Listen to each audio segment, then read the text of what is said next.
네, 욥기 25장에서 28장까지의 말씀 오늘 함께 은혜를 나눌 텐데요. 그 가운데서 저희가 28장 20절에서 28절까지 말씀 함께 보시겠습니다. 욥기 28장 20절에서 28절까지 말씀 같이 읽겠습니다. 그런즉 지혜는 어디서 오며 명철이 머무는 곳은 어디인고 모든 생물의 눈에 숨겨졌고 공중의 새에게 가려졌으며 멸망과 사망도 이르기를 우리가 귀로 그 소문은 들었다 하느니라. 하나님이 그 길을 아시며 있는 곳을 아시나니 이는 그가 땅 끝까지 감찰하시며 온 천하를 살피시며 바람의 무게를 정하시며 물의 분량을 정하시며 비 내리는 법칙을 정하시고 비구름의 길과 우레의 법칙을 만드셨음이라. 그때에 그가 보시고 선포하시며 굳게 세우시며 탐구하셨고 또 사람에게 말씀하셨도다. 보라, 주를 경외함이 지혜요 악을 떠남이 명철이니라. 아멘. 네, 욥기 말씀 계속 보시는데요. 오늘 저희가 보시는 이 말씀을 통해서 제가 이 욥기는 세 번의 대화라고 말씀을 드렸죠. 크게 보면 큰 틀로 보면 세 번의 대화가 이어져서 나옵니다. 한 번의 대화 때마다 욥의 세 친구, 욥의 세 친구가 엘리바스 빌닷 소발, 이 세 친구가 말하고 그때마다 욥이 대답하는 거죠. 이렇게 한 번의 대화가 세 번 이어집니다. 그러면 이제 큰 본문은 마치는 거예요. 그리고 나서 곁에 있던 엘리후가 대화를 하고 하나님께서 마침내 등장하시는 그런 구조로 욥기가 되어 있는데 오늘 저희가 보시는 말씀이 그 큰 세 번의 대화가 마무리되는 장입니다. 그 매번의 대화마다 욥의 세 친구들은 각각의 근거를 듭니다. 각각의 근거를 들면서 너가 지금 이 고난을 당하는 것은 바로 너의 죄 때문이다. 그거를 입증하려고 하죠. 너가 지금 이 고난을 당하는 것은 죄 때문이다.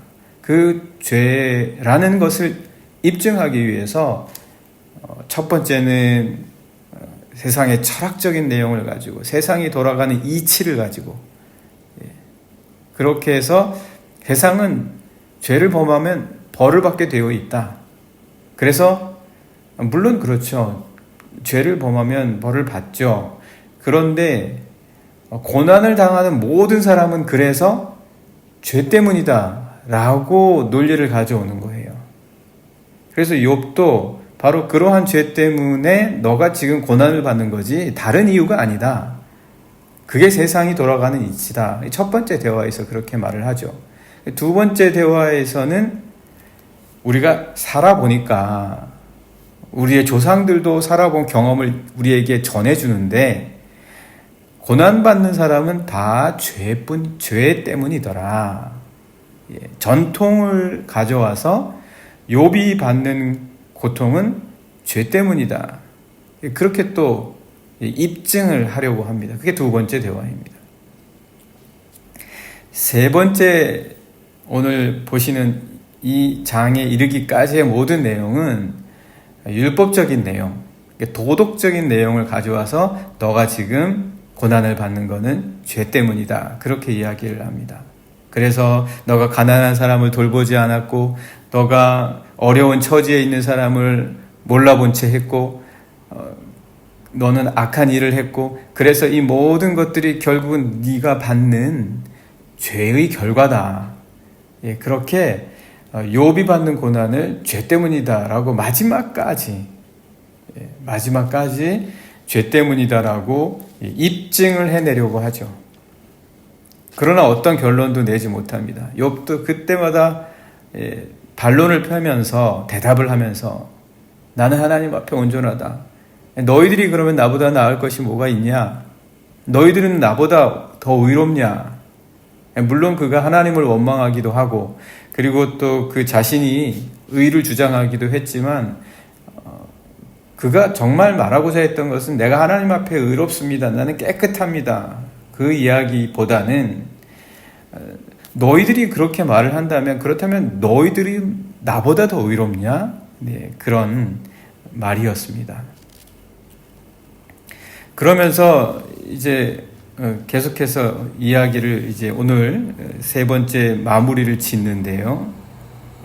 그는 이 이야기에서 그 내면에 대한 부분들을 우리에게 알려줍니다.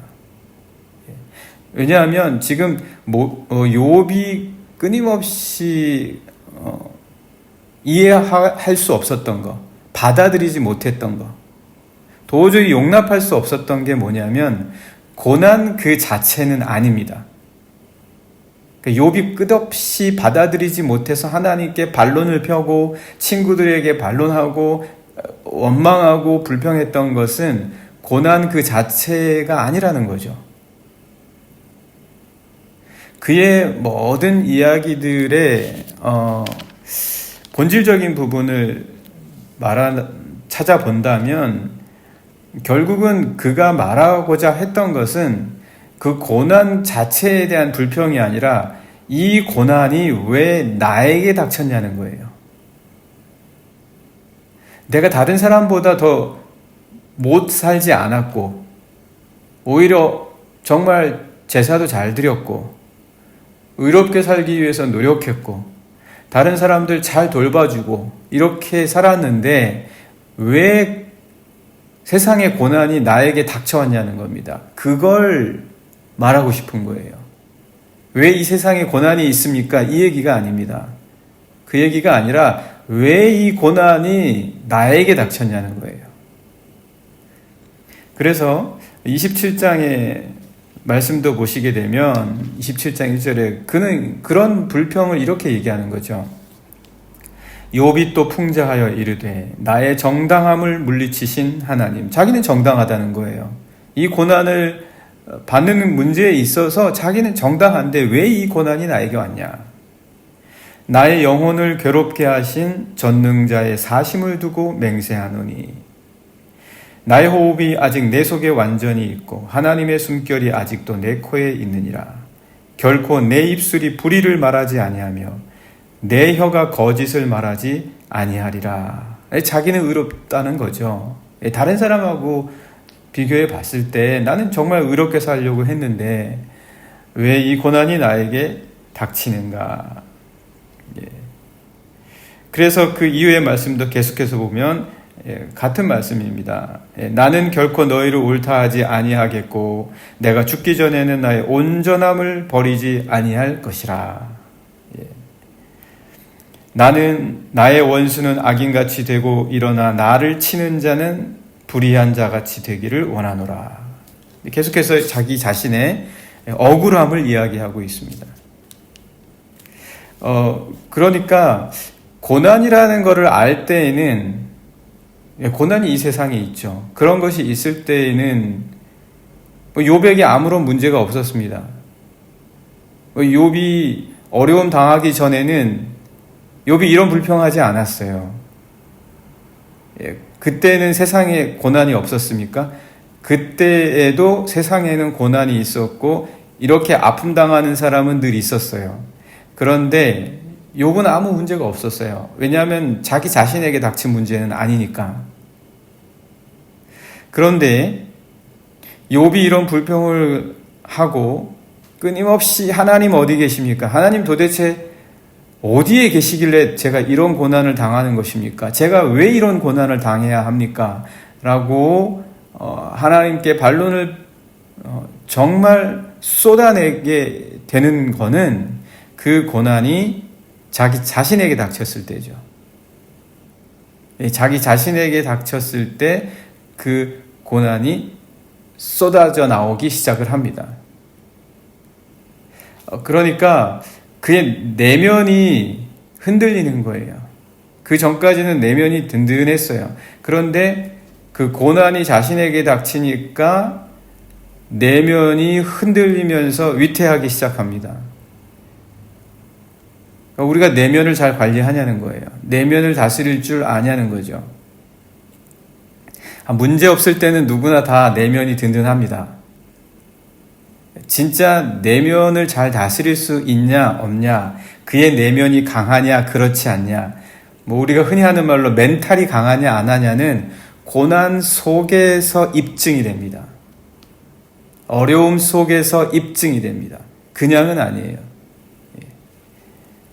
지금 아무리 세상에서 의롭고 온전하다 할지라도 고난이 닥쳤을 때 그 내면이 흔들리고 무너지면 멘탈이 강한 거 아니죠. 그렇다면 어디서 이 내면을 다스리는 지혜를 받겠냐라는 거예요. 어디서 이 내면을 다스릴 수 있는 지혜를 받겠냐. 어떻게 해야 이 내면이 강해지냐. 그래서 오늘 20절 우리 함께 읽으신 말씀도 보시게 되면, 그런즉 지혜는 어디서 오며 명철이 머무는 곳은 어디인고. 모든 생물의 눈에 숨겨졌고 공중의 새에게 가려졌으며 멸망과 사망도 이르기를 우리가 귀로 그 소문은 들었다 하느니라. 조금씩은 다 압니다. 그 소문은 들어요. 어떻게 해야 정말 어려운 상황 속에서도 강할 수 있다. 마음을 지킬 수 있다. 그 심령을 지킬 수 있다. 조금씩은 들어서 압니다. 그러나 들어서 아는 거는 지혜가 아닙니다. 들어서 아는 거는 할 수 있는 게 아니에요. 본인이. 여러분, 훈련은 엄청 받았지만 실전을 한 번도 해보지 못한 군인이 과연 전쟁을 잘 치르겠습니까? 실전을 잘 치러본 사람과 훈련만 하거나 아니면 책만 읽은 군인 가운데 누가 실전을 잘 치러낼 수가 있겠습니까? 기도를 한 번도 해보지 않은 크리스찬과 매일 하나님께 부르짖는 자 간에 누가 하나님의 음성을 더 듣겠습니까? 기도해본 경험이 없어요. 그러나 매일 하나님께 부르짖는 사람이 있어요. 누가 하나님의 음성을 듣겠습니까? 여러분, 우리가 잠깐 첫 번째 우리 욥기의 장면으로 한번 돌아가 보죠. 욥기의 장면에서 하나님의 아들들이 있을 때 사단이 와서 한 말이 있습니다. 만약에 욥이 고난을 받아도 하나님을 사랑하겠습니까? 하나님에 대한 믿음을 저렇게 의롭게 끝까지 지키겠습니까? 그거 질문한 거예요. 그러니까 하나님은 그때 그렇게 말씀하셨습니다. 욥같이 의로운 사람을 내가 본 적이 없다. 욥을 사랑하시는 거죠. 욥을 두둔해 주시는 거예요. 그러니까 하나님께서는 욥을 이렇게 기대하시는 거죠. 욥은 어떤 시험이 와도 그 모든 시험을 이겨낼 수 있는 자라는 거예요. 하나님은 그렇게 말씀하시는 거예요. 욥에겐 어떤 시험이 닥쳐도 이겨낼 수 있는 내면을 다스리는 힘이 있다. 그렇게 말씀하시는 거예요. 그런데 지금 이 욥이 막상 시험이 닥쳤을 때 내면이 흔들리는 거예요. 이 내면이 흔들리면서 이제 그가 하나님께 다른 어느 때보다도 간절하게 부르짖기 시작합니다. 실제 기도하지 않는 신앙은 하나님께서 보시기를 원하는 거예요. 하나님께서 그의 신앙을, 그에게 있는 하나님을 향한 사랑을, 그에게 있는 하나님을 향한 소망을 보기를 원하시는 거예요. 지금 욥에게 보고 싶으신 거예요. 그러니까 욥이 보여줄 게 뭐가 있겠습니까? 계속해서 그래서 23절의 말씀도 보시면 이렇습니다. 하나님이 그 길을 아시며 있는 곳을 아시나니. 그러니까 하나님께 지금 지혜가 있다. 이 내면을 다스리는 지혜가 결국은 하나님께 있다라고 욥이 고백을 지금 하고 있습니다. 그러니까 결국 체험이 없으면 살아있는 신앙이 아닌 거예요. 살아있는 지혜가 아니라는 거예요. 그럼 이 체험이라고 하니까 늘 우리가 모든 고난을 일일이 다 경험을 해야 된다는 그런 의미는 아니고요. 우리가 일평생을 산들 이 세상에 존재하는 모든 고난을 다 겪을 수는 없어요. 그러나 그 가운데 일부는 겪을 수 있겠죠. 그래서 지금 체험이 신앙이다라고 할 때는 이 세상의 모든 고난을 다 경험해야 된다라는 의미로 말씀드리는 게 아니라, 정말 살아있는 신앙은 하나님이 살아서 역사하신다는 것을 아는, 살아있는 하나님과 기도로 대화할 줄 아는 게 참 신앙이라는 거죠. 그래서 모든 지혜는 하나님께 있다. 그 말은 살아있는 하나님을 믿지 못하면 그 신앙은 죽은 신앙이라는 거죠.